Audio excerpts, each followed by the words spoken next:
is going on, ladies and gentlemen? It is your boy, Sean Spencer, one half of that dynamic duo that is Let's Talk Football. And ladies and gentlemen, let me adjust that real quick. Yeah, it's Wednesday, and yeah, we're here. And you know what?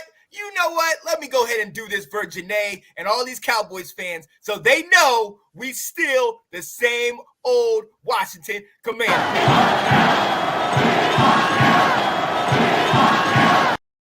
We still want Dallas. Let's go. Come on now. But look, we got a lot of stuff to do. I'm not even going to do an intro because we got so much. I'm ready to talk. My guy right here, South Carolina's finest. This guy is cool, calm, and collected and survived the storm. We're happy that you're still doing well. What's up, Will? What's going on, man? Yeah. That quite a storm that we didn't get, which I ain't mad about that, but that works. But yeah, man. Hey, second week in a row now, I say. The fact that we're talking on a Wednesday, I'm much more analytical and a whole lot less emotional. Yes. And there's a lot of good things that we can find here. A lot of Redskin full glasses on some things I got. But I got a new shirt on. I got the R. I like that. I was proud to find the R. This reminds me of like the Little Texas song, What Might Have Been. Had they chosen Red Rules, we could have kept this, but they didn't listen to us. But so it's a good night. It's a good night. Oh, absolutely. And Will, I gotta tell the people, like I was in West Virginia this weekend, and after watching the game, I was messaging you the entire game. And look, Will, had we not had to drive home that evening, I was ready to come on, go live. I was going to lose it. I was going to have an old school rant like you have not seen before. I was ready, but like you said, cooler heads prevailed. Going back and rewatching this game, it's a little bit of a different outcome now the way I look at it. Wasn't it? Much different than what I saw live on Sunday. I know. I saw some things too. Oh, yeah. So we're definitely going to go ahead and get into it. But like I alluded to a little bit earlier, we do want to send our prayers out to all those affected by Hurricane Ian. If you have not seen Fort Myers, absolutely just ransacked. A lot of those coming up that coast are just destroyed. It came up, like you said, you got a little wind and rain. I know a couple other people that got a little wind and rain, but it kind of came up through like Jersey and a lot of those places and just totally wiped some things out. Even I believe at Virginia Beach, they were showing that the water was still all the way almost up. And you know how they have the sand that kind of dries down? The sand, it was just a straight drop for, not a couple feet, but it was still like it was blocked off, so you could not go. So was Virginia Beach the one where they said like, there's no more beach and went all the way up? Yeah. Did Anton post that picture?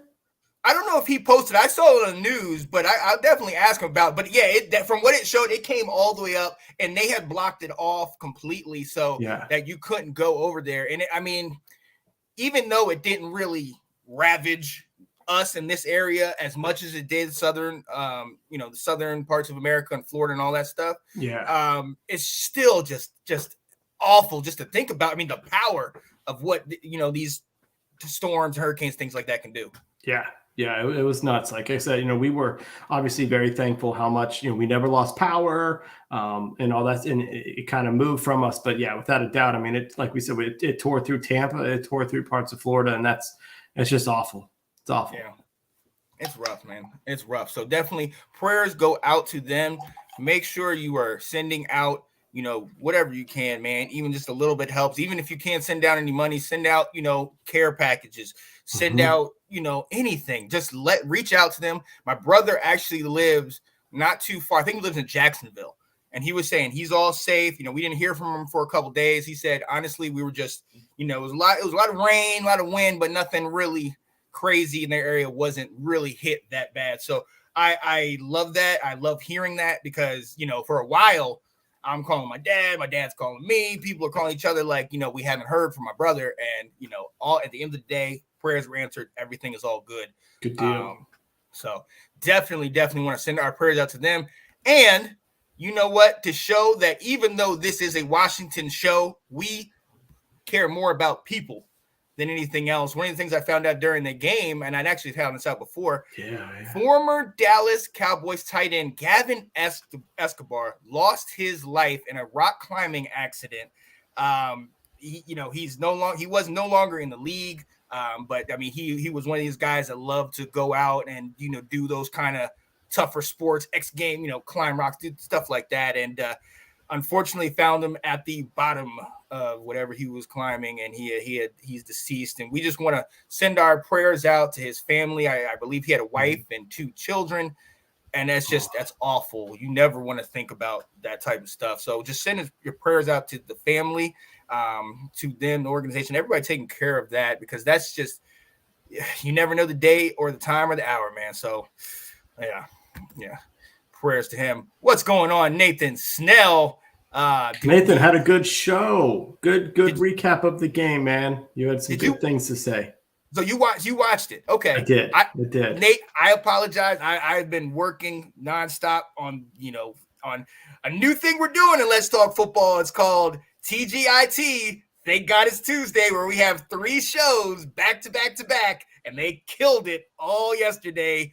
Absolutely. Let's Talk Football NFC South, Let's Talk Football the Roundtable, and then Let's Talk Fantasy Football all came into session one after the other. All 3 of them went off without a hitch. I absolutely loved it. Shout out to all those on there. Yeah, but I got you. I got what you sent me. But I wasn't able to watch it yet, so I'm definitely gonna watch it tonight. I think he saw a lot of the same stuff we saw. I think he's gonna agree with most of what we have to say, except for the little stuff that you and I have that he gonna learn something today.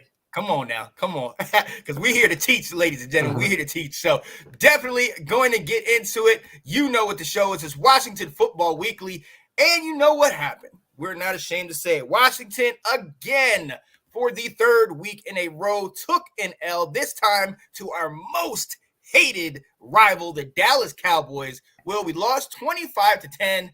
And again, in the beginning, I was furious. Right after the game, I mean, I was with my fiance's father, so I couldn't say any of the stuff.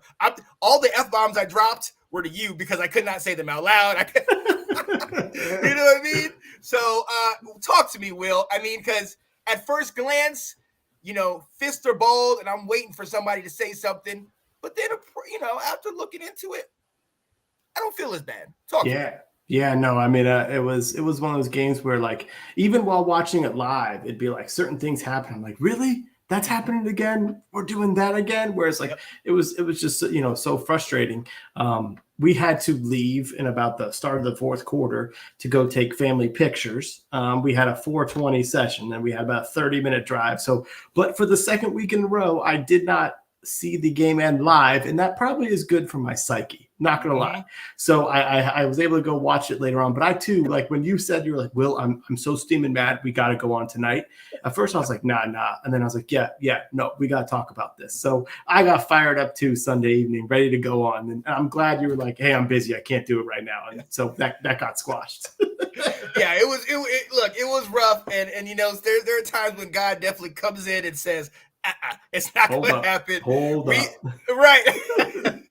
We were on the road coming back from her parents, and Catherine actually, not to put her business too much out there, but she had actually contracted like a little bug from, her parents had had it. Her dad was kind of dealing with that morning. So we were stopping. So I got a lot of, on 66 and 81, miserable. It's raining. Oh my God. It was rough. Yeah, it was rough. But I got a chance. I'm texting everybody. I'm texting you guys. I'm setting up shows. I was like, we're going to be back at 10. So I got 2 shows. I'm ready. College football, pro, everything. And then it didn't work out that way. And it was better that it didn't, because I needed time to go back and look. And I saw that, honestly, it was a lot of missed opportunities. Opportunities is the perfect word to describe it, Sean. That was it. We know, and we've talked about this since Friday. There was those 2 interceptions that were called back on account of whatever penalties, whether they were right or wrong. Those were definitely, they stopped things. They stopped some of the momentum that we could have had. And there's a play that I was telling you about later in the game. We're down, I think it was 25-10. They're back in their own end zone. and we ran a double stunt. Jonathan Allen came around the side, jumped up, deflected the pass. It goes straight up in the air. Him and Montez Sweat are just looking around, and you just see it drop right next to their feet. And you're like, no! Yeah. Oh, my goodness. So things like that could definitely have changed the outcome. And another one will, and I'm going to bring this to you, right before the half, we give up the touchdown. But then all of a sudden, Obata hops over the dude, blocks the kick, and then it's like, yeah, I blocked it. And the guy's like, get the ball, and he's just, what? And he picks up the ball, the guy tackles him. And I think it was Reeves that came up to him. He's like, no, you could have taken it to the house. Oh, that changes the game, Will. I talked to you about this, and I talked to Nathan about this. At that point, it was 12-7. If we take that back, or at least flip it back, I potentially could have got that. That turns it 12-9. We have a minute left after that. We could have got it into field goal range, and I think that changes the dynamic of that whole game. And we're talking about either a 12-9 or a 12-12 ball game where we get the ball in the second half. So missed opportunities really killed us in this one, man. Yeah, but how do you not know the rules? Yeah, right. Like, that's not something that just got brought in this year or last year that you might not be aware of. Like, that's been in the, like, why did he not scoop the ball up, you know? And you're right, because it could have, changed some things. I didn't think it may have, they could have affected that final drive. There's a lot of criticism that we were being very conservative. And I think we were being conservative because the last thing we were trying to do was give Dallas more opportunities to potentially score, knowing that we were going to get the ball back. Yes, they had 3 timeouts. And so it was like, if we happen to turn the ball over or have to punt it, we're not going to give them any time to do anything with it, which ended up happening. But I look at this game, and I know we're going to get into the positives that we saw, and I have some, because I look at this and I say, we lost the game. There it is. We lost the game. It wasn't that we got beat by the opponent. Yeah. So yeah. It wasn't. Yeah. And I know what you Cowboys fans are saying. Oh, don't be salty. Don't cry. This and that. We're going to break this thing down for you, so even you will understand that you guys got extremely lucky with a little help from your friends, because Terry McLaurin, and we got some footage of this, Terry McLaurin was getting held. One play where they went deep early, the guy puts his hand on his chest and stops him from running, but apparently that's not Okay. Yeah, we'll get to it. We'll get to that. Yeah. But look, let's go ahead. We're going to take a quick 2-second breather into this, and we're going right in to our positives. Dun, dun, dun, dun, dun, dun, dun, dun. Let's go. The Washington Commanders. There it is. Yeah, buddy. Now, we have last week we did put out some keys to victory. And I know if you went back and watched, we said a lot of stuff last week. We had multiple guests on there, and I know we had a Dallas fan that was ready to speak her mind. She was. Yeah, but we had a couple keys to victory, Will. One of them, and it's going to go into my positive, one of the things that you and I both said, and we've been talking about all year, establishing the run, running early and running often. 16 times we ran on first down, including the first 2 plays of the game. And we were getting some chunk yards, but that dedication to the run, that is something that I've been touting all year. And I was really excited to see that they continued to run it. And as long as we were ahead of the chains with the running game like that, things were working positive. Once we got behind the chains, I mean, we saw what happened. But what were some of our keys and things that you were talking about? Yeah, so we talked about running the ball and also like the coaches coming up with a better game plan. And I think that goes hand in hand, because I actually think we had a pretty good game plan in place here. And we did. We had over 100 yards in the first half. Yes. And it was moving the ball. And we saw Gibson was getting first downs. McKissick was getting some runs. Jonathan Williams came out of nowhere and proved to be a thumper. Like the team has been saying this guy deserves to be on a roster, and he showed it, Yeah. And so we were running the ball. We were controlling the clock. The point of the game was basically to slow Dallas down.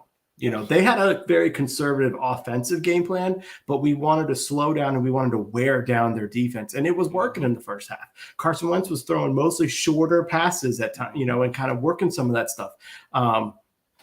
We just weren't able to keep it going.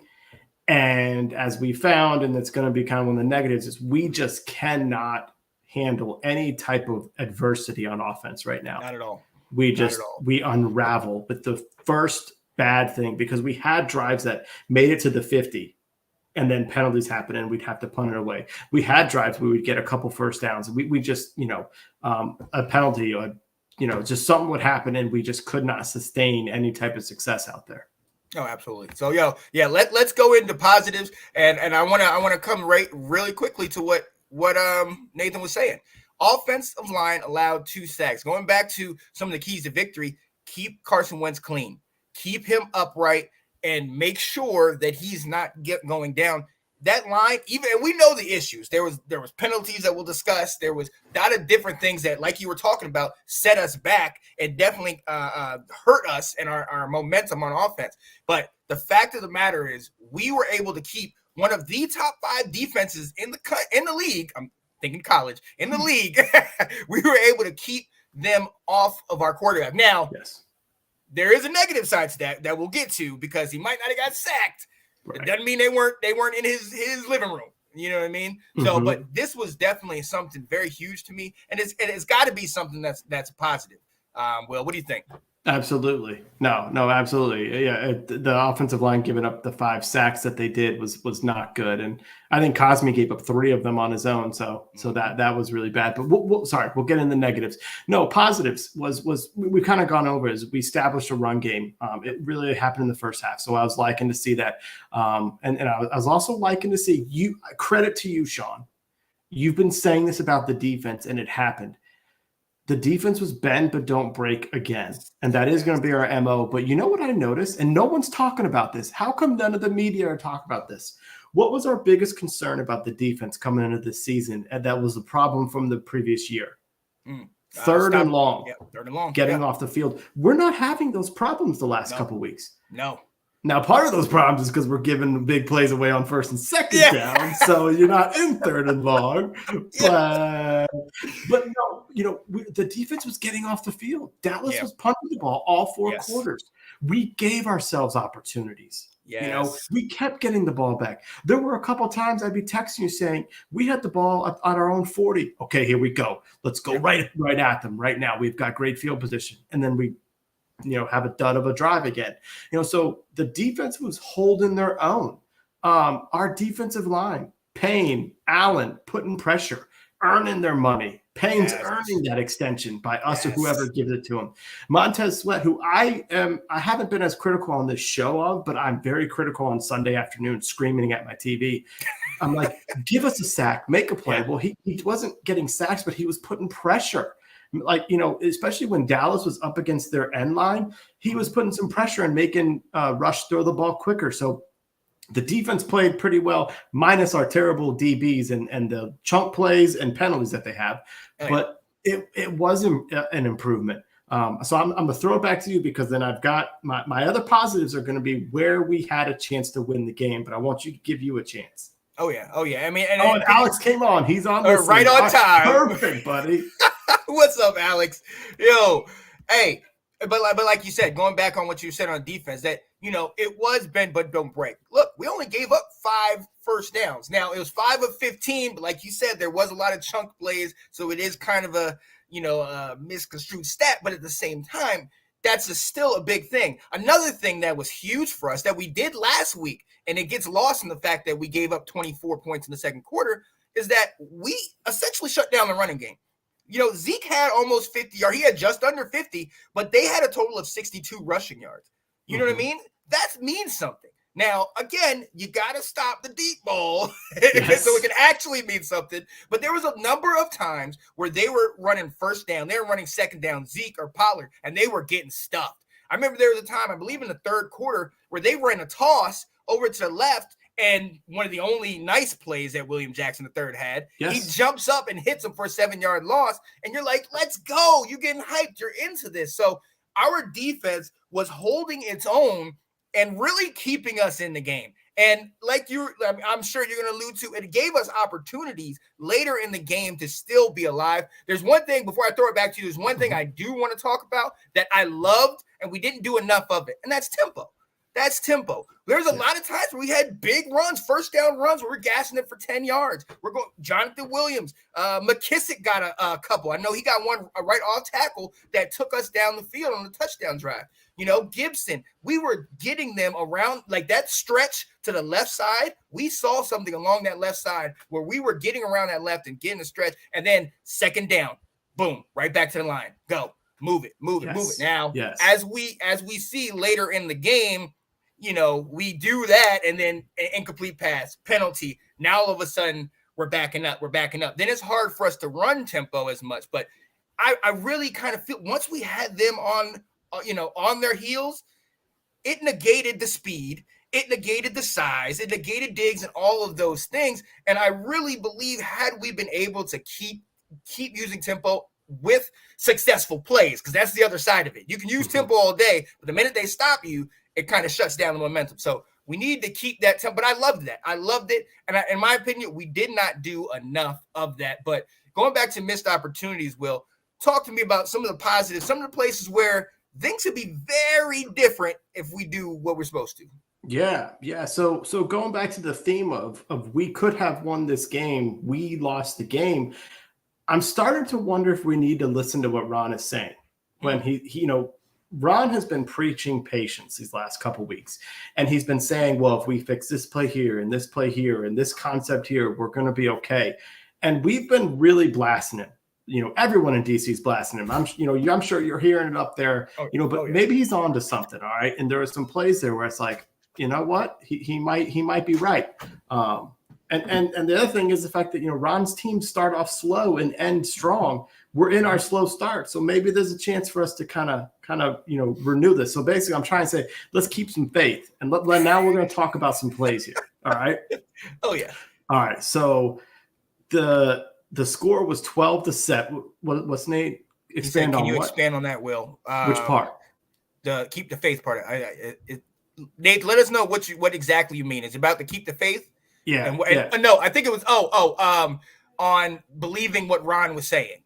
Yeah. Okay. Yeah. So it's all about the fact that he is saying that, there are correctable errors that they can make, take care of. And some of the stuff we're seeing out there, the big plays, the results are worse than what the mistakes are happening, and they can fix it. So here's going to be one of the things I'm going to talk about with the game where we were right in it many times and calls didn't go our way or things didn't break our way. So the first one I'm going to talk about is the score was 12-7. Mm-hmm. We intercept the ball at the Dallas 30-yard line, but it gets taken away because of defensive holding. I can't stand this call because the penalty did not affect the play. Right. What Dallas did is they had their running back run out to the flat, all right? And because they were making us show that we're in man coverage. Jamin Davis ran with him to the sideline. The minute Cooper Rush caught the ball, he threw it deep. All right. They called a holding call underneath. That had nothing to do with the play. Now, I understand that the official is looking on one thing and he's not looking at what's going deep. That's another official's responsibility. But they could have come together and said, did this penalty impact the play? Because it did not impact it in any way. That penalty flag could have been picked up and we would have had the ball down 12-7. At the 30-yard line of Dallas. So that was a really, really rough penalty to be served. Second time, it's 15-7. So when we didn't get to intercept the ball, Dallas went right back. I think they had that deep pass to Noah Brown. Mm-hmm. They drove down. They got a field goal. So it's now 15-7. We drive down to the Dallas 18. Okay, so we're within the red zone now, down one score. And Wentz gets called for intentional grounding. Yep. All right. I certainly know that he was not throwing to who the closest receiver was, but by the time the ball hit the ground, in my opinion, Logan Thomas was nearby. He was within eyesight of the official to say, why did we call intentional grounding on that? Right. So that was a backbreaker because we got moved back. We had another bad play. We had to play for a field goal to make it 15-10. So we kind of got crushed on these two calls by the officials. Yeah. Then later on, we had another time. We're down 22-10 in the fourth quarter. We're at the 10-yard line of Dallas on fourth down. All right. We throw a corner route to Terry as he's in the end zone and breaks. Trayvon Diggs has his arm out like this. Yeah. Terry runs into it and stumbles. The ball falls down. How can you say that the defensive guy did not impede his progress there? How is there not a penalty on that play? You can call holding and give us a first down if you want us 5 yards. That's not very impactful. You could call offensive pass interference and put the ball at the one. Like, there really should have been something there. And the refs bailed out Diggs on that play. So there were 3 moments now where, like, we made plays or had plays out there, especially the 2 of them on offense I thought were kind of more the first 2 penalties were more egregious than that, where it's like we were there making plays and the refs are kind of taking it away from us. And that was really tough, to where I think, like, there are plays that are being made out there that we can take advantage of. And maybe the mistakes can be corrected easier than we see in the heat of the game. Right. Now he says we're in year 3. At some point, when does accountability take place? I totally get the patience part, but I'm seeing the self-inflicted mistakes. Honestly, I look to what Will was saying. Like, these are situations that are kind of out of our control. If you look at the penalties, we're going to talk about this a little bit later. Scary Terry was held on multiple routes. And matter of fact, the one holding penalty that we got called on for Sadiq Charles, it looked like it was almost an interception by Diggs. Scary Terry came out of his break, and Diggs down near pulled the jersey. You know, and they didn't call any of that. You know what I mean? There was another one where we had, I think it was a 5 wide receiver set, and we saw that Terry McLaurin was lined up on Micah Parsons. Terry runs like a little one of those little dig routes, comes back out. As he comes back out, we notice that he kind of falls a little bit, and then all of a sudden you see Micah behind him. Micah pulls his jersey. I mean, these are things that we cannot control. I completely agree that discipline is an issue. And if that's what you're saying, falls on coach, yeah, we'll definitely address that in the negatives. But I do think that there are certain things that are out of our control. And a lot of it played a big factor in the game that really kind of messed us up and messed up our momentum. So Yeah. And what Nathan brought up is completely true. No, he has to be accountable. I don't like the fact that we start off slow under Ron. I do think it's a testament to some of the coaching that they're able to pull this together. They don't lose teams, but it frustrates the living daylights out of me. But that's just kind of been what he's been. We're terrible in September. But I just feel like in that game against Dallas, there were plays that we were making, or there was just stuff taken from us that really could have gotten us more in the game than what happened. And it's like, that's what had me so frustrated, going back and rewatching the game. Oh, absolutely. What's going on, Anton? I will see you this Sunday, my friend. Anton, you're 2 minutes too late, man. I just went through my things to be positive. Come on, Anton. Yo, and hey, Kyle Yacey, gang. What's up, my friend? Yo, guys, got to check out my guy, Kyle Yacey, sorry about that, on Tuesday nights, 7:30 Eastern, 5:30 Mountain Time, I believe. Let's Talk Football NFC South. Him, myself, as I double as a Panthers fan. I'm moonlighting, guys. Then you got, that look. I'm keeping that one. I love it. Yeah. Yo, Andrew Bobert, Nicole Clychat, all these guys are on the show. It's a great show. Definitely got to take a look and see. Oh, man. Well, all I can say is to Kyle's, man, bring on the Falcons. We ain't scared. We ain't never scared. Let's go. Let's get it. Yeah, Anton, brother that just got back home. Daggone, man. Glad you're home safe, though, man. And are you kidding me? Probably you saying you're a pseudo Panthers fan. Yeah. Look. I'm from Carolina. Look, I'm doing it to help my guy out. You know where I'm at. You know where I lie. I stay right here. Yeah. Oh, don't do this. Kyle, you don't want this. Yeah. Well, actually, you can have us if you want to start Mariota. We saw what he did last game. Yeah. No, you don't want to play Ron later in the season, Kyle. That's when he gets his stuff together. Bring it. You could be sacrificed. It's all good.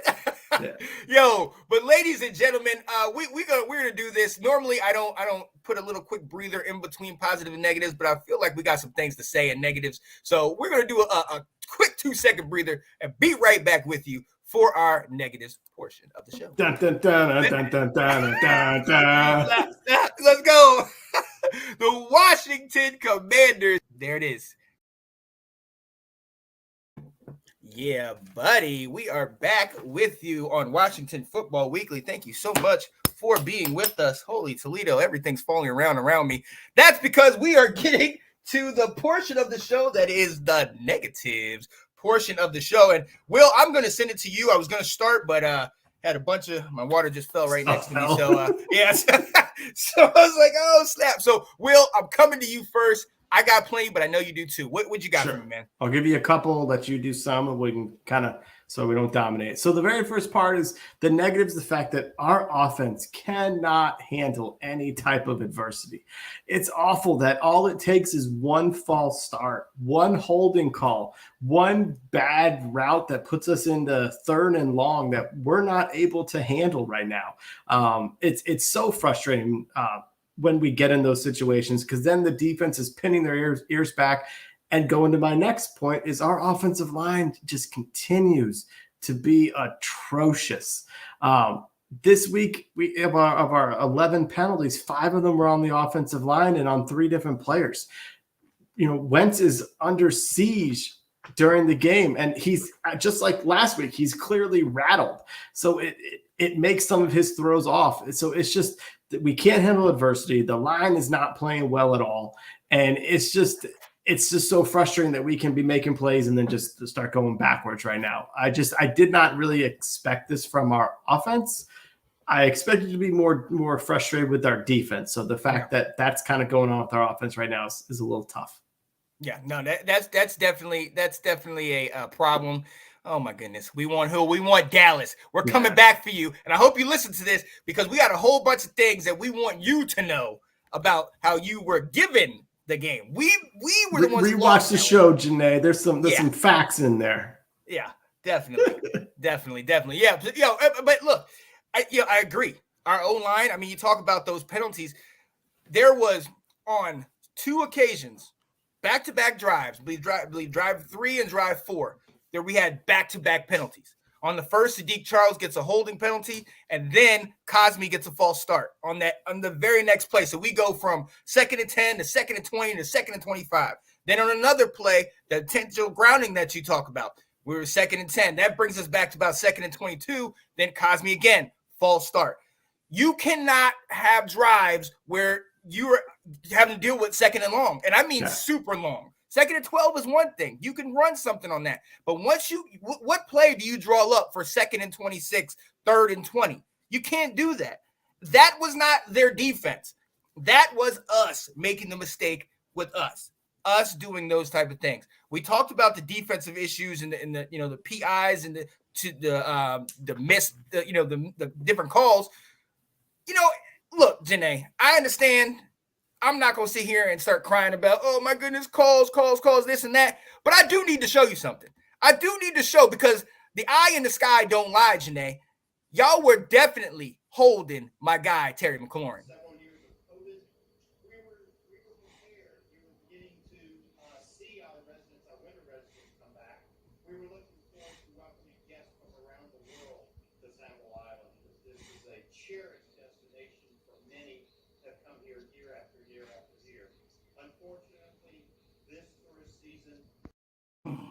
You're muted when you're yelling during those clips. I was yelling. Good. Yeah, because they didn't want to hear what I had to say on those occasions. I mean, oh my goodness.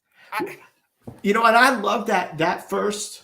I think that first one. So that was a 3rd and long. And for the first time all season, we didn't just give a screen passing and give up the play. We were aggressive and said, let's just go deep. Might as well. And, like I said, I guess tugging jerseys and getting in the way of the runner is not a penalty like that. But I mean, that.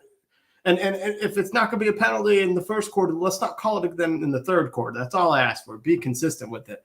But there was some plays that made you go, well, that didn't help his route. Right. And so, hey, look, all I'm saying is, I mean, look, we obviously there was penalties that we had. We saw that. But they showed the replays. You can't tell me that those aren't penalties. But again, I wanted to show that, but that's not part of my negatives. My negatives that we have to start with, you talked about the penalties. We had 11. There's 11 penalties for over 130 yards. That is not winning football, period. You can't do that. A lot of that comes down to discipline. Now, I know Nate and Alex, some of y'all want to say that's coaches. The coaches should be on there. I coached, okay, and I played. I know one of the hardest things to do when you're coaching is you teach every day of the week. You teach in pregame. You show them. You tell them what's going to happen. And when they're in the game and they have to hold their water if they're a lineman or a wide receiver, whatever, sometimes you can't control what happens in a guy's head where he jukes. And look, we didn't get called on every false start because there was one play that was a pretty decent play that I think Sadiq Charles, when after he first came in the second quarter, he definitely took a step back and they didn't call it on us. So I'm not saying it was 100% down there, but okay. 51, 49 coaches, players. Okay, but yeah, you still got, I mean, you're talking about being accountable. You still got to give some accountability to the guys. Cosmi having those 2 false starts, that's on him. Nick Martin and Trey Turner and him giving those holding penalties, that's on them. You know what I mean? So that can be coaching, but if a guy beats you, sometimes it's a smart play to hold to make sure your quarterback doesn't get killed. You know, there's a reason our quarterback the offense only gave up 2 sacks, but we got hit. Carson got hit 11 times. If you look at a couple of those early plays, you know, and it's going to go into my next negative. You look at a couple of those plays, Carson is scrambling as soon as he drops back. One of the things that I think really affected us was we had success with the run game. We had success with tempo. But then it's like we just either killed ourselves or the play calling killed us. One play we had I think it was an 8-yard run to Gibson. We go up to the line with tempo, and then we run a draw play, and it gets blown up in the backfield. And that was 3rd down. And it's like, yes, what a terrible play call. Like, what are y'all doing? That's negating the tempo. If you're going to do that, catch them off guard, not run right back to where you just ran it. So I get it that Dallas definitely did some things, but they didn't do everything on us, okay? We really messed up ourselves, and I'm going to send it back to you, Will. I got a couple more things, but I'm going to take a drink of water so I can calm myself a little bit. Yeah, I'm going to talk about our DB play, you know, and so of the 11 penalties, 4 of them were on our cornerbacks, and number 1 stunner, William Jackson III, is all about getting those penalties. And it's a little bit where, like, just some of this technique that happens out there, I don't understand. Twice when the ball's in the air coming close, he's putting his hand on the guy's shoulder and ripping him down. How is that playing corner? How is that playing the ball? Like, where did you learn that from? One of the ones that he got the penalty on, the play where that I got frustrated, like, wait, that's the same thing they did to Terry that we didn't call. So why are we calling it here? He had safety help. You know who was there when I think at safety? I think Kendall Fuller might have lined up on safety on that play. No one else was catching that. But how did we have 2 corners back in the middle of the field if they didn't move Fuller to safety on in one of the plays? But Fuller was right there with him helping. We had 2 guys, and he ripped the guy's shoulder, and they got the pass interference call. Like, come on, dude. Like, what are you doing? Then, of course, that touchdown to CeeDee Lamb, he sits there and goes, what has happened for the past 2 years on defense with these defensive backs? We get burned, and they look at each other going, oh, I thought you were going to go there. I thought you had safety help. Your man, right. Yeah, William Jackson said, he goes, because, well, he ran a double move, and I thought I had safety help. He got me to the outside to bite, but then I thought I had help on the inside, and nobody was there. And it's like, dude, how many, like, you were out last week, and St. Juice was making some plays, you know? Yeah. And so it's just so frustrating that the same problems keep happening. Kendall Fuller, you know, you and me were complaining about our lack of press coverage. Kendall Fuller got burned by Noah Brown in press coverage. Yep. I think we saw exactly why we give 10-yard cushions out there, because maybe he can't play press. Now, we are also right to say, though, when you're back in the red zone and you've got an end line behind you, why are we giving them 10-yard cushions like they did to A.J. Brown? Like, that's the time you get up on your man. But I understand when you're at the 30-yard line why you're going to give him some space, because Fuller got torched by that guy. But it's just these DBs, these corners just continue to make bad plays and give up chunk plays, whether it's by penalty or just long throws. And that's negating all the positives that the defensive line was doing on Sunday. And that's just so frustrating. Yeah, no, absolutely. Absolutely. And staying with CeeDee Lamb. I mean, look, this guy he's their number one guy. He torched us. He torched us. Now, we saw Gallup came back and, he had a catch. He had, I think he had one deep ball and, he had a couple catches later. Touchdown too. Yeah. But the guy that torched us, CeeDee Lamb, 6 catches, just under 100 yards, and that TD that you talk about. But look, if we go back to like drive 3, I think it was like maybe drive 3 right before halftime. The catches in a row from him? To back. 23, 17, 16. The first one he goes and gets it right on what's the name? Jamin Davis. Oh no, the first one was on Jamin Davis. The second one he did a little angle route, got on Jamin again. The third one he was just in the middle of the coverage. Ain't nobody cover him on that play. No. And he continued to do it. Now, on to go to the positive, we ended up holding him to a field goal on that, but it still is. It's just like, are y'all serious? Because I was sitting there, and I remember I was sitting in the chair, just like they're going back to him. They figured out a way, because on the second play he goes in motion, and there was already a receiver over there. I don't know if it's Gallup or Brown, and then he goes in motion and kind of runs like a twins right behind him. And then kind of does a little angle route, comes out to the outside, and then cuts it right. And you saw as he was going to go cross Jamin Davis' face, because there was a guy that went out to the flat, and Jamin started to go to him, and then he said, no, I'm going to come inside. That step gave CeeDee Lamb, who obviously has the speed to outrun Jamin Davis, that gave him that, that extra step, and all of a sudden he's getting almost 20 yards in the middle. So we know who their top players are. We had the same issues with Devontae Smith a week ago, getting over 150 yards on us. You know what I mean? We are giving up too many big yards to them. And then I praised our defense. I said we're bend but don't break, but we're also a defense that makes sure that the other quarterback stays up. One sack. We hit the quarterback 11 times. I was glad about that. It was great. But one sack. Nobody's afraid of our defense. No. Period. They get excited when they come on the field to play our defense.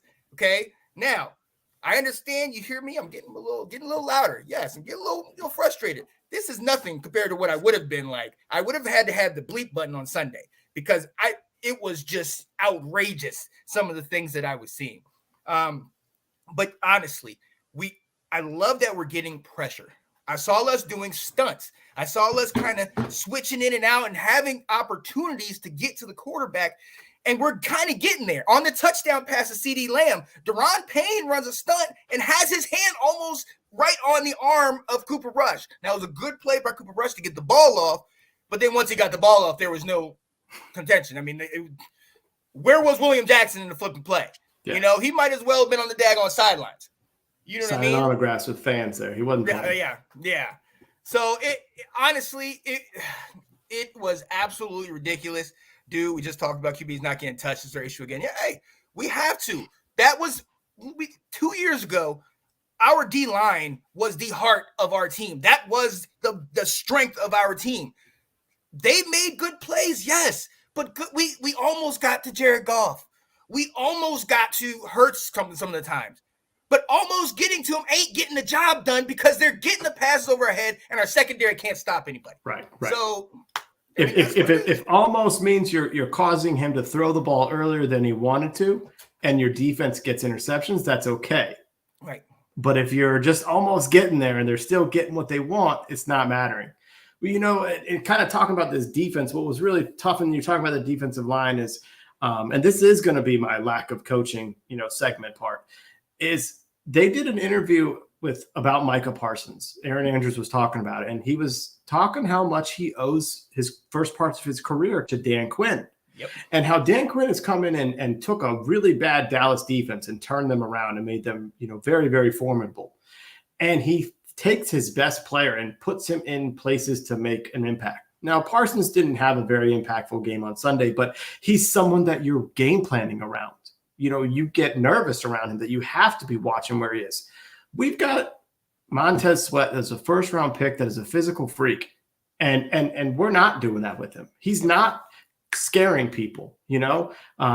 He doesn't have a sack yet. We're 4 games in the season. He has no sack. You know, we said this, Chase Young was not being used in that way or making an impact. You know, so Jack Del Rio has to find a way where every flipping game they talk about our first round picks along the defensive line. And yet the best you could really say about that defensive line is they're solid. Yeah. You know, they need to be impactful. They need to put fear into it. Why can Philly only play 3 or 4 guys rushing and get sacks and get pressure, but we can't? Yeah. Come on now. You all are first round picks. Your coaches and you all got to get together and fix this, because they need to terrorize way more than they have been. The other thing I'll just mention about the penalties is that we haven't said, we've kind of been blaming the refs on some of it. We got to stop doing stupid stuff out there. I caught myself from cursing. Yeah. Like the interception by St. Juice that got brought back was his own stupidity. Yeah. How come when you're 8-10 yards down the field, you think you can smack the guy to reroute him, and then run under the ball that's floating like that? Like, what makes you think you're going to get away with that? There's some plays out there between some of the holds and like that play where, like, as much as I got upset at the call discrepancies, you're never going to win if you're committing over 10 penalties a game, if you're in double digits, and you're not going to win when you make stupid plays like that out there. And why are we doing that? I don't understand that. Right. Nathan said, can we say there is no true identity on defense? I don't say that. What do you say? I just say that identity is Nathan's shtick. He asks that to everyone. That's his thing. Yeah, I think this is players.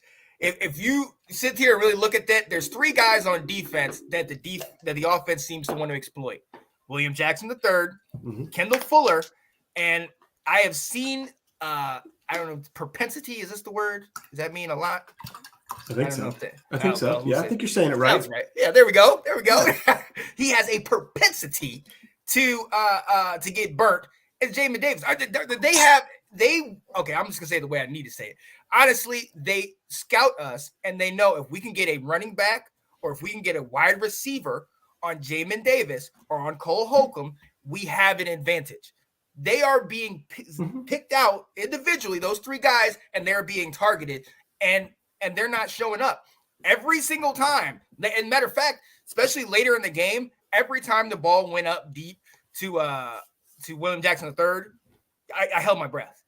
Even on the one where he like knocked the ball out, he made a play. The last time they challenged him, he made a perfect play. He has it in him. Right, he can do it. But I'm not gonna lie, I was definitely like, okay, no flag. Woo! Thank goodness. It was like, oh no. So look, I think with this, I think that's just scouting. They targeted guys they know, just similar to what we always say, Eli Apple. You know how he always gives things up. Like, they target certain players that they know can get. Honestly, our defense, like I said, we shut down the running game. We have a solid run defense, and I would be eager to look and see where we actually stand in the league. Native or anybody in the comments, definitely check that out if you can for us. We had them in situations. They were 5 of 15 on 3rd down. So we were getting them to 3rd down. And for the most part, we were stopping it. Obviously, like Coach said in week 2, when we played the Lions, chunk plays. Splash plays are killing us. That's something we got to get a hold of. But it is fixable. In my opinion, it absolutely is fixable. You're saying it's something that JDR could fix. Sign these guys. He did. We'll talk about guys. Yeah. We'll talk about the guys and things like that. Yeah, I don't know how much William Jackson can be fixed at this point. I mean, we're on our 2nd year of him being awful, so that has me concerned. But I do think we can make some improvements.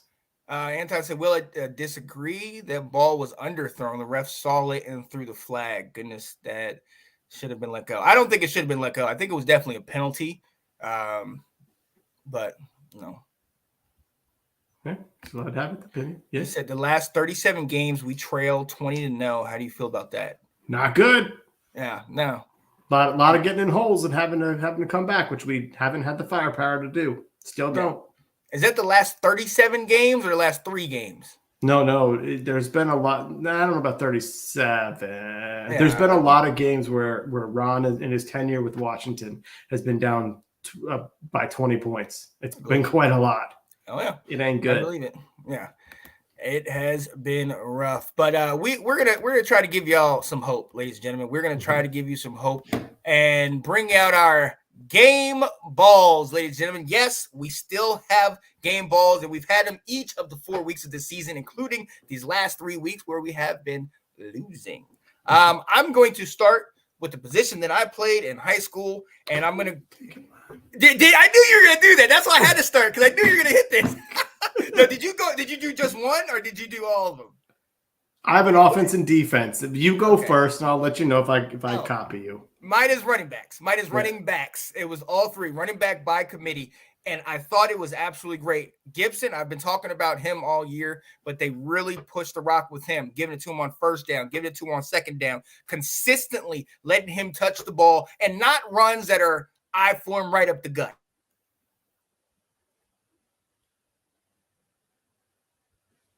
To the left. Up, you came back. Good. Okay. You're back. We tore up that left side of the line. I got my phone on it over here, and I see my face just totally froze. Yeah. We tore up that left side of that line, and even there were times where we got great blocks on Micah Parsons, and we're able to get into that secondary. But the best part about this, 3 running backs, including Williams, who I know Anton, I know you have talked about him. You were the one who said he was going to be on this team. Him over 40 yards. That's beautiful. I love that. Now, obviously, everybody wants the Derrick Henry, who we're going to see this week, or the Jonathan Taylor. I hope you get better, buddy.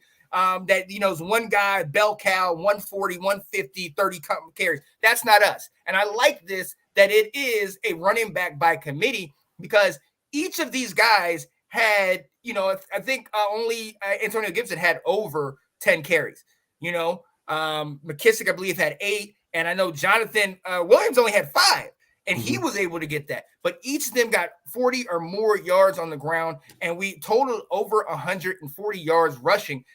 That's big, especially with what's coming up this week, or potentially in the next coming weeks with our guy Brian Robinson. So this is something that I absolutely love, that we're establishing that running game, and we're more than establishing it. We're dedicating time to. We're sticking with it.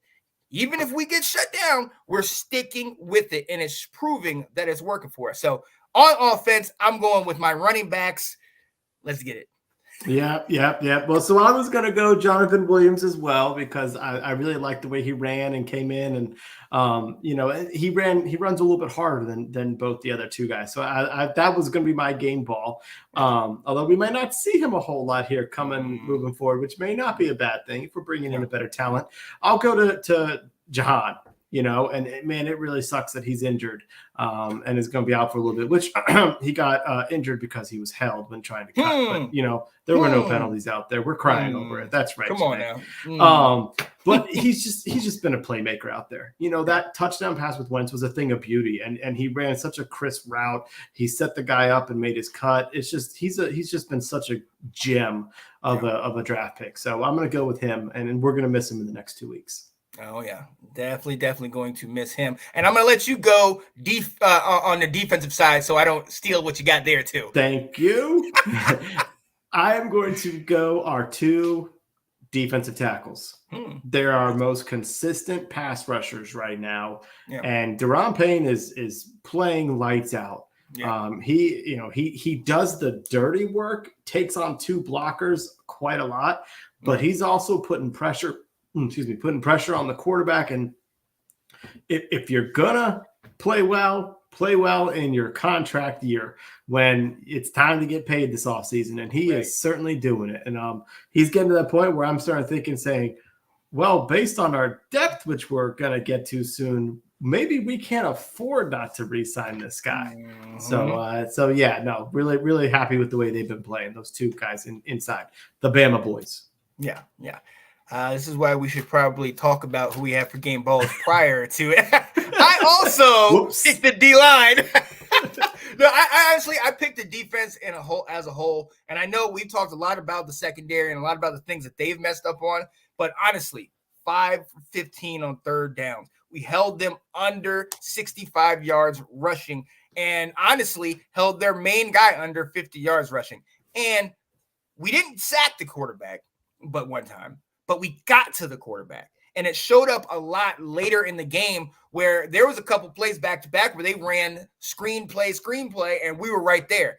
Jonathan Smith-Williams, I got to shout him out because there was a play where they were deep in their own end zone, and they ran it on a play where actually Montez Sweat's coming over the top, and he actually gets held by Jason Peters. But again, no call. No call. But you saw on the other side, Schultz was blocking and kind of, hand fighting. I know the play because I realized hold. Right. Yes. And then Smith-Williams realized, okay, now he's just gonna let me go, and he kind of stands there and is able to stop it. Shuts it. Cooper Rush had to just throw it to his feet, shuts down the whole play. That lets me know you're getting it. Because I talked about this play a week ago where Philly had the same type of situation on the touchdown play to Goddard, where you said Montez Sweat and they're kind of hand fighting, and then Montez Sweat rushes past him and go to quarterback. And my whole time I'm thinking, you didn't think that this guy, he didn't even try to block you. That's a screen. That should be a tell. I'm glad it looks like we're going back and looking at film. So I got to give it to that defense. Bend but don't break. And I think if we can stay healthy, get those pieces back, and figure out our secondary, I honestly think that defense is going to be a huge part to our team going down the stretch. So that is where we are, ladies and gentlemen. Oh my goodness, we appreciate y'all being here with us. And yes, it has been an hour. We had a lot to say. Okay, and we're not done yet. Wow. We got a couple other things. Yeah. Can you imagine what it would have been like had we talked on Sunday? That would have been rough. The positives would have been a lot shorter. All right, yeah. Would have been able to find those, you know what I mean? So, we'll be right back. We got a couple more things we got to talk about before we let you go. But before we do, let's talk football. The Round Table is one of 3 shows that was on yesterday on what I have deemed TGIT. Thank God it's Tuesday, where we had Let's Talk Football NFC South, followed by Let's Talk Football The Round Table, followed by Let's Talk Fantasy Football. And all 3 shows are great, informative, good stuff for you to hear. But one thing I really want to spotlight to you is there's a show in the middle of that pack, The Round Table, and they are hilarious. They are all jokes, and they are really into it. And just stay tuned, man. They have so much fun.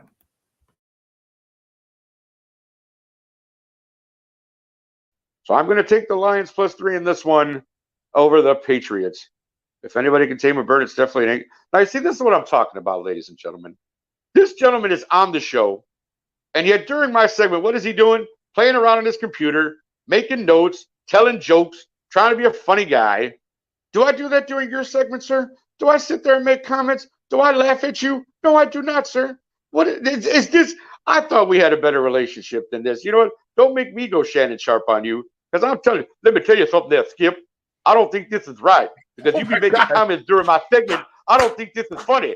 I don't think it's funny at all. And let me tell you something else. When I was playing for the Broncos, I caught every pass that threw to me. Let me tell you something, Skip Bayless. That's what I'm saying to you. Take that. So anyway, there you go. Jokes aside, that is a dope Shannon Sharp impersonation. Yo. That was awesome by Nick. That was awesome. That's hilarious. Shout out to my guy, Nicholas Rosario, Mr. I Want to Smoke.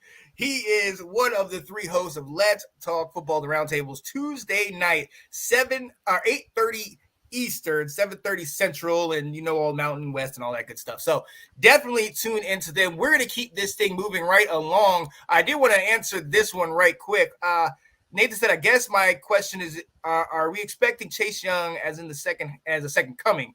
Got to hold the accountability. No, we're not. Honestly, and that's one of the things that we kind of talked about with how 2 years ago we were all overhyped because we saw, oh my goodness, look how great they're doing. Chase Young is a rookie of the year, but we played a Nick Mullins, Nate Sudfeld, Daniel Jones. We played a series of quarterbacks that are not the top tier guys, and last year we got exposed. We saw that Chase didn't do great last year before he got hurt. Hopefully we'll see what he can do when he comes back. But a lot of the things that we've been talking about, Will, and I know you can attest to this, scheme, a lot of the issues, playing complementary football along that line. These are the things that will make us better. And I would rather have him come back and play a role and be really good in his role as opposed to trying to be this world beater that he was at Ohio State, because we need the team effort as opposed to one man. You know what I mean? So Yeah. The immediate part to that question is no, I don't. I mean, I think the second half of the season when he comes back is going to be kind of getting his legs under him and working his way back from an injury. But do I think he's going to be a second coming or a franchise player? Yeah. You got drafted number 2 overall. I drafted you to be that Lawrence Taylor type. I drafted you to be that Joey Bosa, the guy that the team is scared of to work around. So yeah, I do have very high expectations of him for what will be year 4. Not right now. Right. And look, we don't even have to go that far. We can go back to last game. We drafted you to be a Micah Parsons. We drafted you to be that. And you saw Micah Parsons on the field jawing to Chase Young, who was off the field. And to me, I mean, look to me, if I could put a little audio to that, it's like Micah saying, I'm on the field. Where are you at? You know what I mean? And I no disrespect. I understand the injury and everything. But at the same time, that is what we expected. That is what was hyped from 2020, that first year. And he has not lived up to that. Micah was a beast last year, and he has proven to be the same thing. Although, Janae, watch out, because he looked like that back was a little sore. Come on now. Let's get it. What's up, Anthony? Joining, watching the show. And Anton saying, do you guys feel Williams or McKissick will get the seat when B-Rob comes back? We're about to go talk about that, actually. Good segue there, Anton. Let's get it. Yo, so it is the first quarter of the season. Unfortunately, we are 1-3, so we're gonna dive into a couple of things. Our overall thoughts on the teams, our depth issues. Definitely also want to get into our injuries because that's I got you. Okay. I noticed I didn't put it in here, but I was Will, let's go ahead and lead with that. We know on one of the plays that you talked about. One of our best guys and what we thought potential rookie of the year candidate. I mean, 4 touchdowns in 4 games. Come on now. He looked like he pulled up when he got held. Do you see a theme here, ladies and gentlemen? Anyways, he looked like he pulled up, came off the field. My guy, De'Ami Brown, got in the game. But Jahan Dotson is said he's out for 2 weeks, I believe. 2 weeks, yeah. With a hamstring issue. Also, we have Sam Cosmi, who also is dealing with injury issues. And we'll talk about the flip side who might potentially be coming back. But Will, talk to us about some of these injuries, man. Yeah. So 2 guys that left the Dallas game or got hurt in the Dallas game, and they're going to be out for a little bit of time. So Jahan Dotson, just like you said, when he made his cut, he got held. His hamstring felt a tug. So he's out for 2 games, mostly because of the fact that we've got the Sunday game and then we play Thursday against Chicago. So just going to be too quick of a turnaround for that. So he's out 2 games. That's going to be a huge loss because he has been a really consistent weapon. And then the other thing is, what's that recovery going to be like? Yeah. Is he going to continue to be at full speed, or is that going to affect him? Because, man, he has had a fantastic start to his career. And now it comes to, who's going to step up? Is Cam Sims or De'Ami, are they going to get more playing time? Is this something that McKissick is going to become a part of? So Curtis Samuel's no longer going to be able to do maybe some of all that that backfield stuff, some of the handoffs and jet sweeps and quick throws that are only 2-yard throws down the line of scrimmage and let him run it. Is that going to be something that McKissick can do? So we're going to kind of see some wrinkles here. Let's see. But it's a huge loss to our wide receiver core. Because everyone's targeting and blanketing Terry, really Jahan has been quite a weapon for us. The other one, and there's some positives with this, unfortunately, I say this is Sam Cosmi is out for, I think they put him on the PUP. He might be out for 4 games. He had some surgery on his hand. I think it might have been. I can't remember. He definitely was dinged up. He was dinged up going into the game, and he had some injuries afterwards. So he's out for a while. But Cornelius Lucas is going to be coming in, which is, this may be one of the good things we did this offseason is we re-signed Cornelius Lucas. Yep. And he's played a lot. Sam Cosmi has gotten hurt a lot in his career. He only played in 9 games last year. And now he's out for another 4 games because they put him on the PUP list. I'm pretty sure they put him on the PUP list. So Lucas is going to come in. However, last year, Lucas played in 7 games, committed 1 penalty. I like that. The year before, he had to play left tackle for a while, and he committed 1 penalty that year. Mm-hmm. So there may be a little bit more discipline going on there with Lucas. I don't necessarily think he's as good as Cosmi is, but he's also a veteran, so he's got a little more craft there. So we've got 2 injuries that came from Dallas that are going to be kind of big. Do you want to talk about the guy who's the big guy who's coming back here, who just got activated? Oh, you absolutely know that. Ladies and gentlemen, for those of you that do and those of you that don't know, our running back 3rd round pick, Brian Robinson, looks like he has been cleared and he's able to play this week. Now, we don't know if he will. This is already so much more than we ever expected. And if you don't know the story, he was in Southeast DC. Apparently, 2 teenagers tried to carjack him. There was a tussle for the gun, and he was shot a couple times in, his legs and his lower parts of his body. Okay. This was before the season. This is week 5, ladies and gentlemen. My man is back. Like, I don't want to say 50 Cent, you know what I mean? But, to get shot all those times and you're back to playing NFL ball, this is amazing. And it goes to the question that Anton that asked, who's going to suffer on carries? I think we kind of both can maybe agree. Jonathan Williams will suffer a little bit. If it's between him and McKissick, and the only reason I'm saying that is McKissick is very big in the screen game and kind of doing that like Debo role where he's coming into the backfield and do flares out of the backfield or a little reverse or whatever, what have you. So I'm loving that B Rob's going to be back, and it's interesting to see how the whole running back room will look. But let's pump our brakes. This is we still don't know if this is DB Rob that we got out of Alabama first coming back. The man was shot.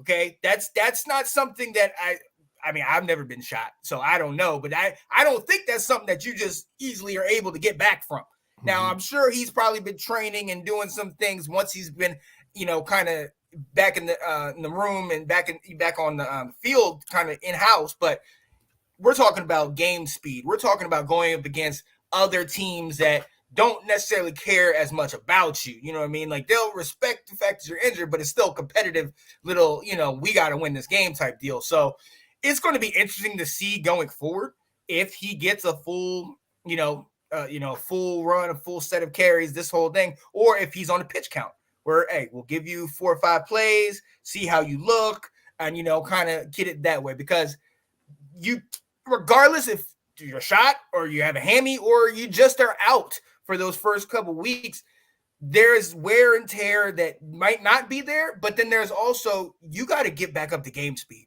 You have to get back up and be ready to take hits, be ready to be running 5 to 10 times a game and get ready. We talk about Saquon. We talk about Christian McCaffrey. Both these guys have dealt with hammies and things like that to where they come back and they're on pitch counts. You know what I mean? Where they're only getting a certain amount of play, a certain amount of carries in the game. So we don't want to overexert them and then potentially re-injure them. So I'm excited about that. But Will, there's another guy that just came off. Didn't Larson just come off the? We did, yeah. So we got 2 guys that got removed from the PUP list. So so there's 2 distinctions here. Brian Robinson and Tyler Larson got removed from the PUP list. Brian Robinson got activated today, meaning when you get removed, you've got 21 days to figure out, are you able to play and be a part of the 53? Or do you need to be put on injured reserve for the rest of the season? And Robinson got activated, which means there is a chance he could play Sunday. I think you said it perfectly. We got to pump the brakes. But I don't think Jonathan Williams even needs to dress at this point. Like, why do we need 4 out there, unless you really need to ease Robinson in. But I'm excited to see what he's got. But Tyler Larson is now another guy that may be coming to some reinforcements and help is on the way. So Larson was our backup center last year. Chase Roulier got hurt. He came in, he played fairly well. He kind of kept things going. He tore his Achilles towards the end of the season. I think it was actually in the home Dallas game is when he tore his Achilles. So he's been rehabbing from that. So he has been removed from the pup list. He hasn't been activated. So he is not going to be ready to play on Sunday. We'll still be going with Nick Martin, but this guy may come in and take over as our starting center once he's ready to go. And that may bring, he could be an upgrade over what we got, which, as we've said, we could use all the help in the world on offensive line. So any help will be good. The other thing related to center is we found out, unfortunately, that Chase Roulier will be out for the entire season. He wanted to get a second opinion. He went to have it, and they said, you need to have surgery. So our starting center, who was playing really well for the second year, we lose him for now. This is going to be even longer in the season than last year. We lost him on Halloween Day, so we lost him for half the season. We basically lost him for the entire season this time. We just got to hope between Nick Martin and Tyler Larson, who are natural centers, that they are able to pick things up and improve us, because our offensive line needs the help. Yeah, it definitely does. It definitely does. And look, that was it for injuries, right? Yeah, that was it for injuries. And look, let's stay right along those offensive line. Look, Norwell and Turner. I don't know if you guys saw, ladies and gentlemen, but starting in the second quarter, Sadiq Charles came in for Trey Turner. Trey Turner had a holding penalty and did not look good. Gallimore was blowing him up early and often, getting a sack. And also, one play he picked up about near swallowed McKissick. He just picked him up like he's a little kid and was dragging him back. You know what I mean? Yeah. So Turner does not look up to par. Neither Norwell has been struggling as well. And it shows. We had that switch, and then you talk about Schweitzer's backup center. Nick Martin came in there and started at center at certain plays. Will, our line, man, look, like last year we touted it. We said, we had 8-9 guys that got into the rotation, and our O-line coach was great. What's going on, man? Yeah, this is so frustrating. And this, they did say Matsko was, really making some, genius work out there with what he was able to work with. It's just so frustrating when we look at our roster. The fact that last year we had 2 solid guards. Now you make a trade for Carson Wentz, so there's no way you can afford to keep Brandon Sheriff, whether he even wanted to stay here. You knew he was going to have to go.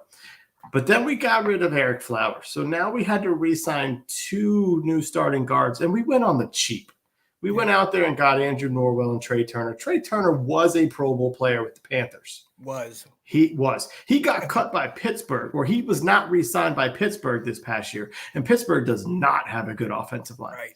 Yeah. So that's who we're signing to be our starter? Like, come on. Now, I do think the idea was more for Wes Schweitzer to be the starting right guard. But then when Roulier got hurt, Schweitzer had to go over. So now you're questioning, so who was our backup center? Your starting right guard was your backup center? Right. Like, what are we doing with this roster construction? We're spending pennies on such an important position, especially when you have a quarterback who is not mobile the way he used to be. He needs time to throw the ball, to utilize his big arm, to utilize these longer developing routes that these receivers can take advantage of. And yet we went on the cheap. So it's real frustrating. I do hope that Nick Martin can turn into something. He was a former starting center for the Texans for about 4 seasons. So I think he's better than what we had. It's just also frustrating to me. Like, what? You get this guy off the street who's better than what you had in-house, including some of the guys you had on your practice squad? Like, what type of roster decisions is Ron and the Martys doing here? This is piss poor. Yeah, man, they're looking at it and just pick. Oh, get that guy. Get this guy. Look, for pennies. What can we do to save money? Yeah, and it's ridiculous. You wonder if that's all the way up to the top, or what that is. But at least we know Nick Martin has good pedigree. For those of you that don't know, he is the brother of Zach Martin on the Cowboys. So we know how good Zach Martin is when healthy, because he even got rolled up on this game. But he is the brother. So hopefully, that will help us out. If I'm not mistaken, on his first play in, I think he got a holding penalty. So Yeah, it was pretty early on. Yeah. It was. So it was definitely rough, but that is one of those areas that we've seen a lot of it. We were going back and forth a week ago about Carson Wentz. He's holding the ball too long. Well, you shared something with us in one of the group chats that we were in where he's getting the ball out quickly because he doesn't have time. He has 2 seconds to throw the ball, if that. Mm-hmm. You know what I mean? That nobody could be successful like that. So then it makes you understand why we're doing a lot of these short, quick passes, a lot of this quick tempo stuff to make sure that we're giving him at least a little bit of time. Because another issue that I've had is why are we in the shotgun every other play? You know what I mean? It's 3rd and inches and we're in the flipping shotgun. Like we're giving 5 yards up just to get. Come on. But, we need those 5 yards. Right. We need that time. And it is absolutely frustrating, Will. But there's another part that is also very frustrating, and it goes right along the same lines of paying pennies to bring guys out and call them our starters. Wild Goose and Castro Fields. Ladies and gentlemen, if you didn't know Wild Goose before last week, you knew him after the game because he had 2 PIs in that game that really messed with us. And I'm not gonna lie to you, I've looked and looked and looked. I haven't seen Castro Fields. I mean, I've seen him, but I haven't it's kind of like, really? I mean, if you needed me, I could have played. I could pass a physical play if you're just pulling random cats out of the, like you're talking about. Like my dad says, oh, you just picked him up from 7-Eleven. He was hanging out at 7-Eleven. He said, all right, you want to play football? Here, we'll give you a jersey. Like, that's what's going on here. Explain this to me, because if this is what we're bringing in, bring back Troy Apke. All right, at least I know how much he was going to get burnt by. Like, this is killing me, Will. Come on. Yeah, I can't explain it, but I can tell you what they've done. Because the explanation or the philosophy makes no sense to me. No. It's the same thing. Like on defense with our secondary, after our cutting down to the 53, we go out and sign guys that were cut by 2 other teams to be, and Castro Fields has been inactive, so that's okay. That's kind of one of those, just like Christian Holmes, you draft and stash him. But Wild Goose has to go out there and play. He's elevated over Danny Johnson. So what the F are we doing with our depth analysis by our front offense, where we have to go sign guys who've been cut and they're already ahead of guys we already have in-house? That's just really, really pathetic roster construction. And Ron is the CEO of the football side of things. So he's a part of all this. And that is poor, because when we've had to rely on them and had them to get out there and play, they're terrible. They are. They're rough. They're absolutely rough. And this is just, it's just something you want. Hey, look, we know how your boy that you love, JMU Jimmy, we know how his college team is doing. We might need to bring him back. Just place a call to him, Will. He's a free agent. We need him. And I know there's a guy around your area, DJ Swearinger. Hit him up. I know we could use him as well. God, I so love it. I almost bought a Swearinger jersey last week. Yes. I almost got it. Swearinger Redskins. Apparently he signed it. Oh, I was so tempted. Wait. You mean you almost were gifted it? Because you would never buy anything. No. I don't spend our cash on old Redskin stuff. No, you don't have a new Redskins gear on right now. No. Got it last year. And this look, same thing. Landon Collins sitting back just laughing at us.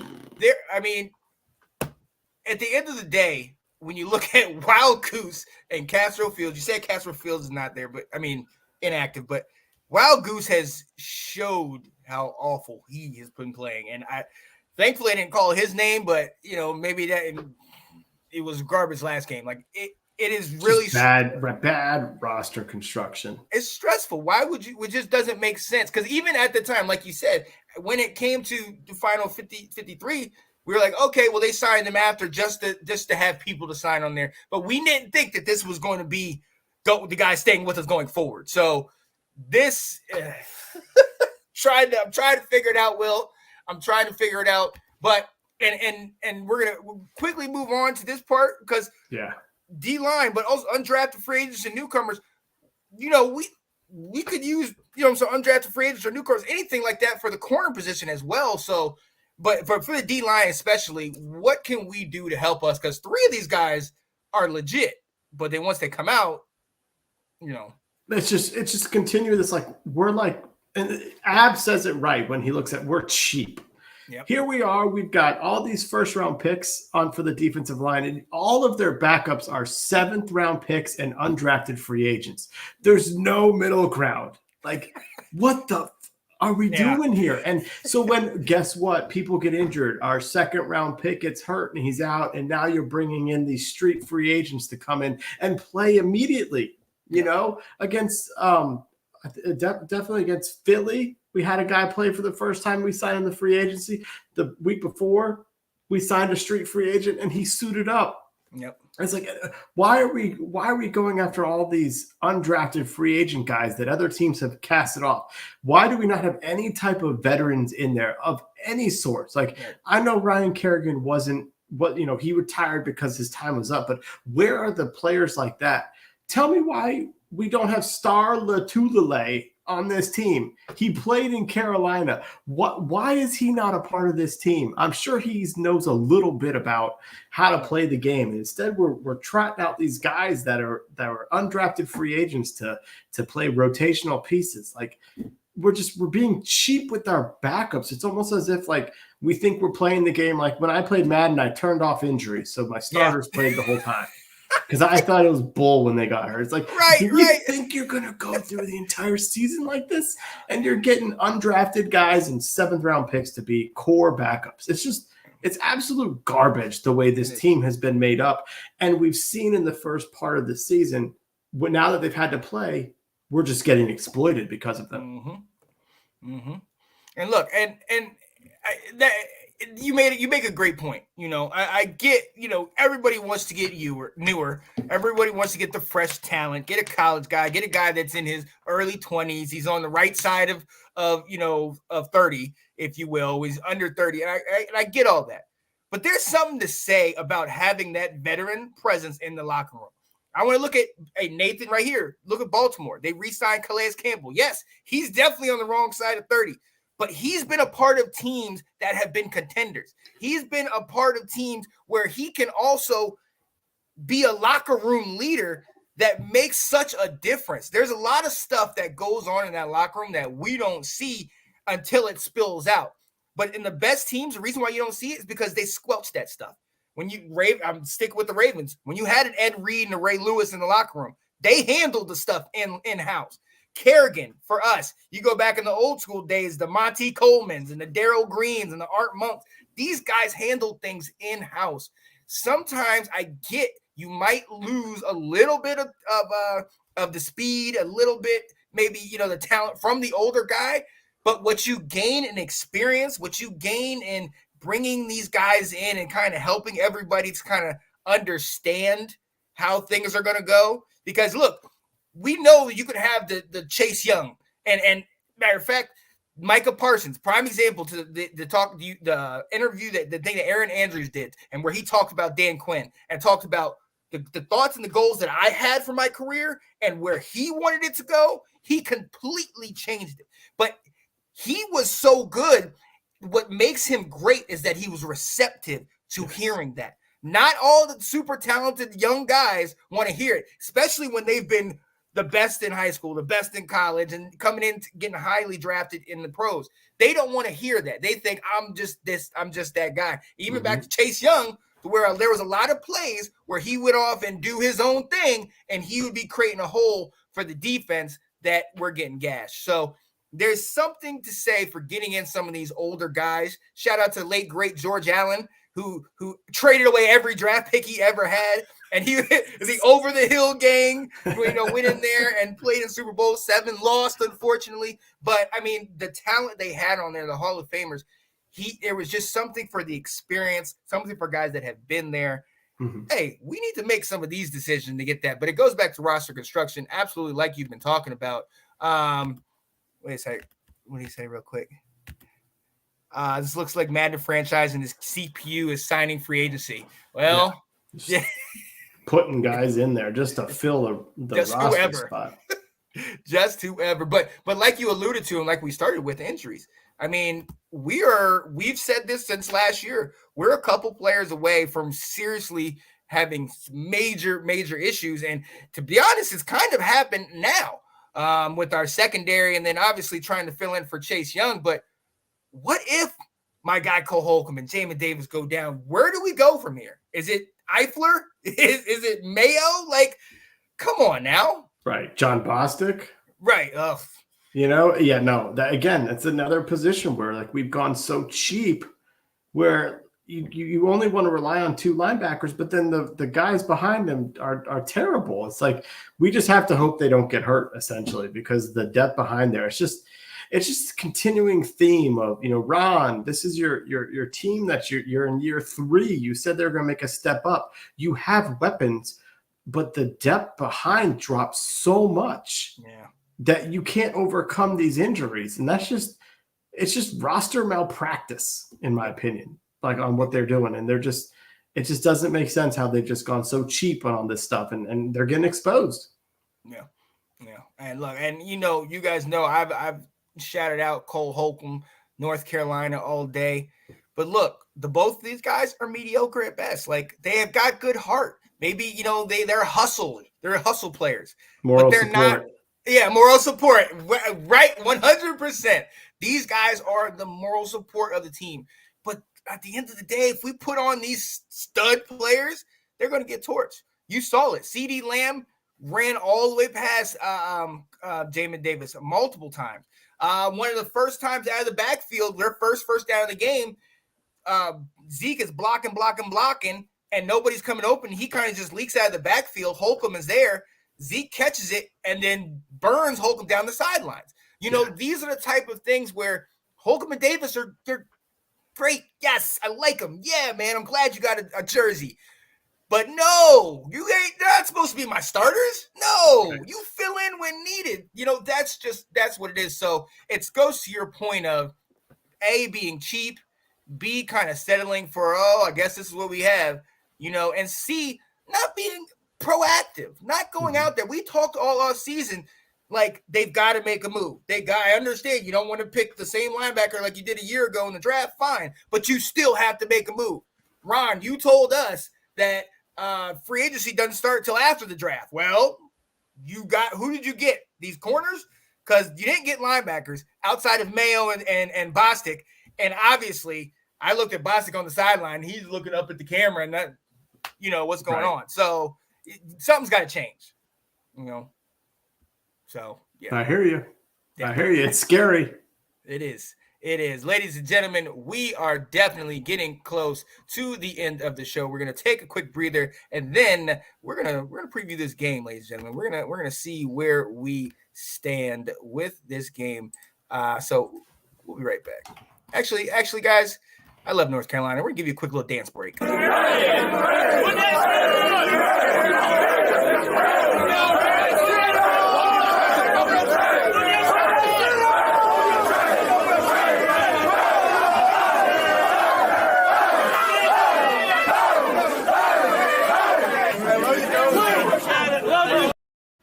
Tar Heel Nation, awesome. Baby. That's love pretty it. Awesome. Love it. Wanted to go back real quick and check this. Anton, Mr. Moore's report himself said, where is the mentality of I want to be the best in that locker room? Will, yeah. I don't know. Talk to him. Like, what do you think? I don't know. Yeah. Because it's not, you're right. And we thought by bringing Kerrigan in, Jeff Zanina, bringing him in there, Warren Sapp was kind of hanging out with us prior to the season. That's kind of the thing we thought. But, sometimes you have to have a guy in-house. We thought it was Jonathan Allen for us. And he's a leader, but, we don't know if that's what it is. And maybe there is that leadership in the locker room, and just with the pieces that we have, it's just not working out. We just need to get better pieces. Maybe that's it right there. So we shall see. You know what it is. Tar Heels. Yo, ladies and gentlemen, we're so glad you are with us today as we are still here and going strong, ladies and gentlemen. And we still have football to play. The second quarter of the season starts. Game 5, right? Yep. not 4. I said game 4. See that? Love correcting this stuff live. Right. Game 5, the Washington Commanders will invite to our stadium, or maybe they'll rent out our stadium and have all their fans here. The Right. Tennessee Titans. I will be going to this game. My sister got me some tickets. I'm kind of super excited. Yes. Heck yeah. Heck yeah. I still want to go. We will be in section 228. My guy Anton Benton will also be at the game, so I'm sure we'll Ab will be there. Tailgate. Ab will be there. You know, there's gonna be a bunch of us there, so you know we're gonna be wherever we are. We'll probably be yelling the loudest. I will definitely say that. Said yes, sir. I will see you there. I can dig it. Yo, so let's get into it. Let's talk about it. We're playing the Tennessee Titans. We all know the big guy. We all know Derrick Henry. But do you fear these guys? I mean, we've seen they got crushed by Buffalo 41-7. They didn't look too great thus far this year. They've had moments, but what are your thoughts?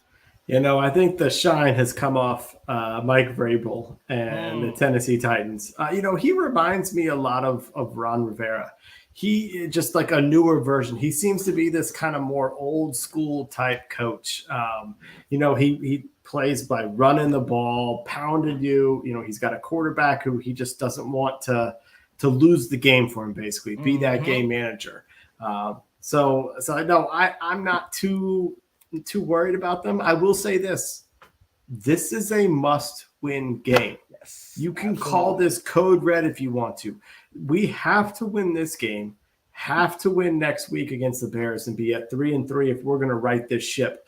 Otherwise, it's going to be really, really challenging to make this any type of a decent season.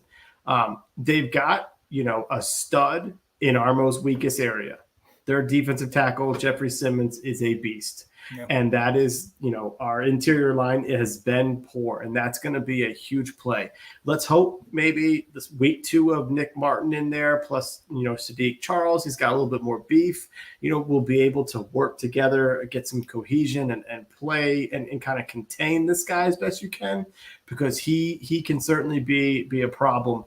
You know, and then like we did against Dallas there, you know, they want to run their offense through Derrick Henry, and you know, sometimes we can hold the guys and other times we get gashed through the run games. That's going to be a big part of the game there. But no, they don't see us as a formidable opponent, but I don't see them as a formidable opponent either.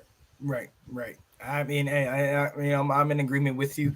I just, you know, this to me is another game. If you would have said this at the beginning of the season, I'd be like, oh, dang, this is something big. You know, they were the AFC, you know, best team in the AFC last year on paper. You know, but let's remember that team was without Derrick Henry, even though he did come back in the playoffs, but they had to sustain do all that with Tannehill. They had A.J. Brown. They even had Julio, even though he didn't do much. You know what I mean? So they had a formidable team a year ago. This is not that team. So things will be a little bit different. And let's go ahead and get right into it. Let's go ahead and get right. Do you have jingle. Jiggle. Do you have the keys? I got the keys. Okay. The keys to victory. Absolutely. And you said it. And anytime anybody goes up against Tennessee, they say it. We all know it. Stop King Henry. Or as what is it? Where did he put it? Did he say fear King? Oh yeah, there it is. Contain King Henry.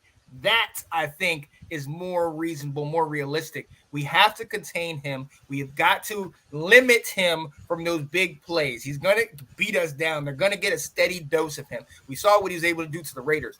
We need to make sure that we can get him down. No, we cannot let him get these broken tackles where he's running off and having these big, long gains, and certainly can't have him stiff-arming our guys and making highlight reels out of us. So we need to get him down. We got to contain King Henry, no doubt. Yep. Yeah, I agree. So, yeah, stop the run game is going to be huge. On offense, we have to plug up the middle. Jeffrey Simmons is their stud. That's where we're the weakest. They've got 2 other guys who actually have more sacks than him. Rashad Weaver, who I've never heard of, and Danico Autry, who I've never even heard of, have more sacks than him. Autry plays They're both linebackers, so they're kind of coming from the outside. But we have to contain that interior pressure so that we're able to run the ball, so that we're able to get off passes, so that we're able to give Carson a chance to just survey the field. I think that's going to be the big challenge is, can we stop that interior push? Absolutely. Absolutely. The second thing I have for us is discipline. We had 11 penalties for over 130 yards. Yes. That clearly was a huge part in last week's loss to the Cowboys. Okay? We have got to be more disciplined. O-linemen, hold your water. Secondary, my God, y'all have got to keep your hands to yourself. Stop tugging. Stop. William Jackson III, you need to stop grabbing people by their daggone shirts and all that. Okay? Come on. We signed you because we thought you could play some ball. And we have got to be disciplined. We cannot have almost the same amount of penalty yards as we do rushing yards. We can't. Okay? That's it. We have got to be disciplined. I can't harp on that enough. Will, yep. It's perfect. No, I love that idea, and kind of piggybacking off that is, as I say on defense, we have to limit the chunk plays. I don't think their lineup really scares me much, but they've got two receivers with the way we play that can hurt you. You know, the rookie Treylon Burks and then Robert Woods that came over from the Rams. So they can make you pay out there. So we have got to limit these chunk plays. These defensive backs, our corners, have got to step up their game, because if you allow Tannehill to get into a rhythm and then you've got the running game going, it's just going to be a snowball effect, and we're not going to be able to come back from it. Yeah, absolutely. Absolutely. And my last thing is this. It cannot happen. It will not happen. Well, actually, it might happen because it's happened multiple times. Tressway cannot have more yards than our quarterback. Tressway had 270. Our quarterback had, I think, 170. Oh. It can't happen. And I love him. I love you, Tress. You're my guy. But no. And the only reason that if we're balanced and our running game is running for like 200 yards, I'm like, okay, fine. You keep taking the ball out of Carson's hand. I don't have an issue with that as much. But when Tressway is just punting all over the place, no, can't have it. That's not a successful team. It's not, because we're not even benefiting from him changing the field position, because what are we doing on defense? You know what I mean? Right. So we have to. Our offense has to have more yards, and specifically our quarterback has to have more yards than our damn punter. That's where I'm at. That's a sad stat, man. Yeah. It's bad. This is a key to victory, but I'm just going to say win the game. I don't care how it happens. I mean, I'd love to see it be a clean victory pretty easily. I don't care if you all have to grit it out in the fourth quarter to pull it. I don't care what it's going to take. We have to win this game. We can't start the season at 1-4. I don't know if that's going to be a hole we'd ever be able to climb out of. So whatever it takes, whether, so my thing from the coaching standpoint is if something's not working, scrap it. Try something different. And then if you need to go back to it, you can. But find out what works and stick to it, because we have got to win on Sunday. Absolutely. Nathan Snell said, I would also like to see more zone and blitz packages. We saw a little bit more of that this week. Definitely a little bit more blitzing action. You know what I did see this week that I really liked is that we saw more stunts from the defensive linemen. Yeah. We weren't just running straight up the field. We did stunts. And once we did those, you saw a lot of guys, Deron Payne, Jonathan Allen, a lot of those guys, even Montez Sweat at one point, he did a stunt from his right side all the way over to the left, and ended up getting in there and getting to the quarterback. So that we need that. Make that O-line have to start passing people off to each other and communicating themselves, because that I think is going to make a huge difference. And then he says also play more and also more play action on offensively. Yeah, we've really struggled to play action. That's where and that's what Scott Turner likes to do, but we do that play action. That's when we're, we can't control them enough. We can't block them long enough. Right. And that's the thing. That I think has to do more with a lot more running game because if you know we can't if you're not respecting the run, we definitely can't play action off of it. But I did see us we were running the ball more, but what we normally play action off of is that long stretch play. That is very it's getting to the point in the NFL where that the backside linebacker or defensive end is just sitting there. A smart one is just sitting there waiting for the quarterback to come back. And if you saw that play, the one, or at least the first play action we did, it got blown up right away. You know what I mean?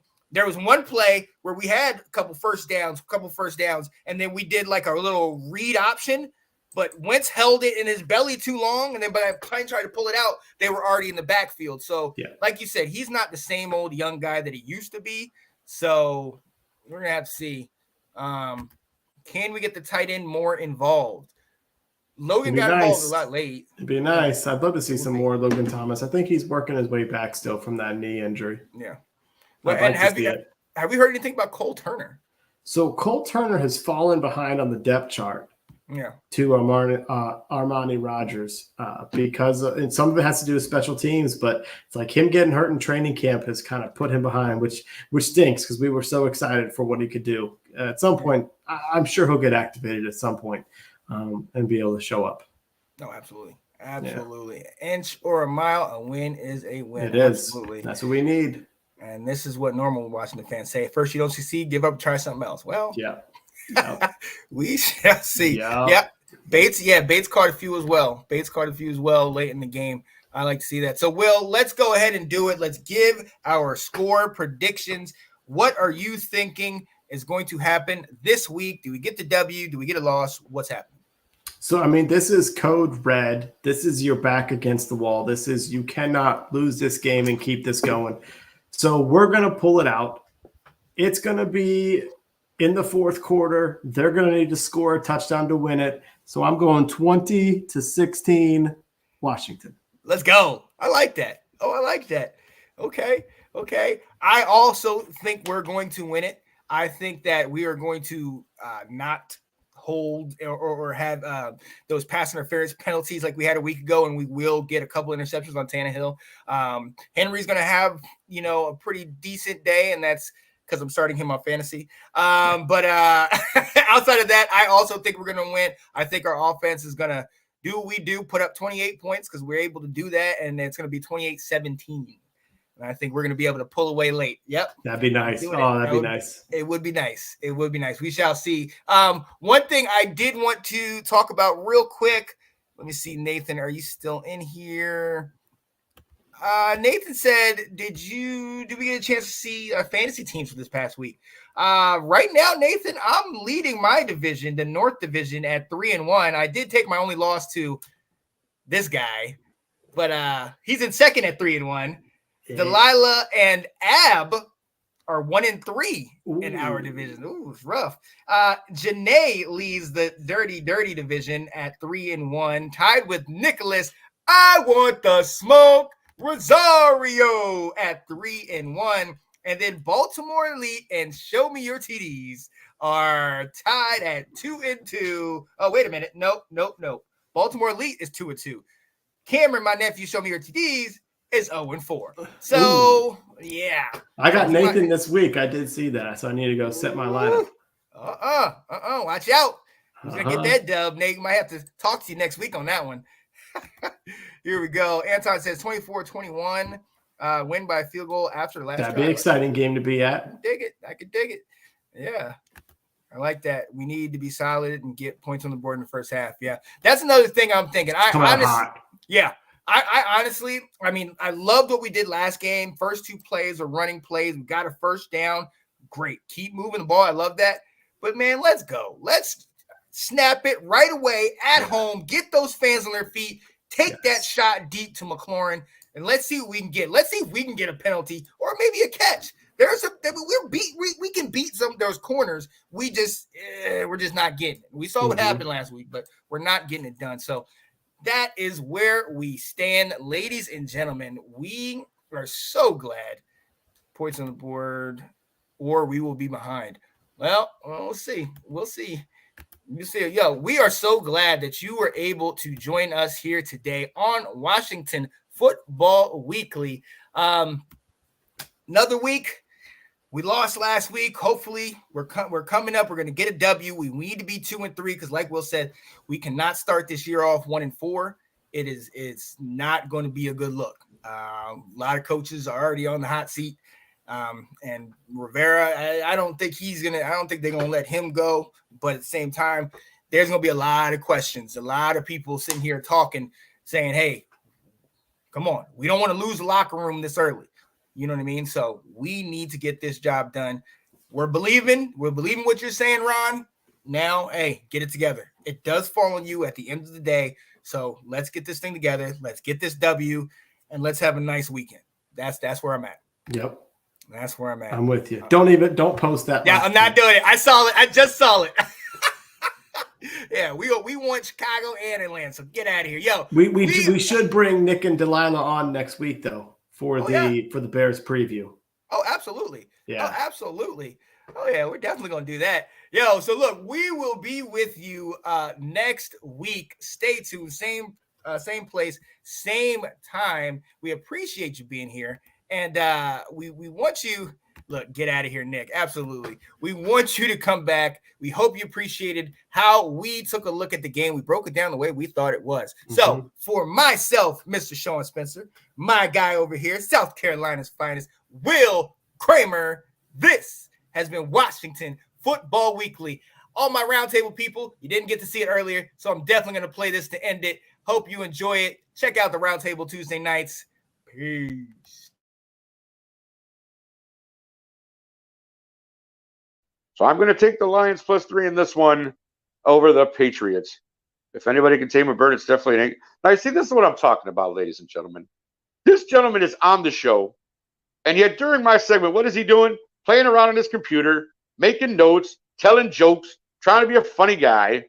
Do I do that during your segment, sir? Do I sit there and make comments? Do I laugh at you? No, I do not, sir. What is this? I thought we had a better relationship than this. You know what? Don't make me go Shannon Sharp on you. Because I'm telling you, let me tell you something there, Skip. I don't think this is right. Because you be making comments during my segment. I don't think this is funny. I don't think it's funny at all. And let me tell you something else. When I was playing for the Broncos, I caught every pass that threw to me. Let me tell you something, Skip Bayless. That's what I'm saying to you. Take that. So anyway, there you go. Jokes aside, that is a dope Shannon Sharp impression.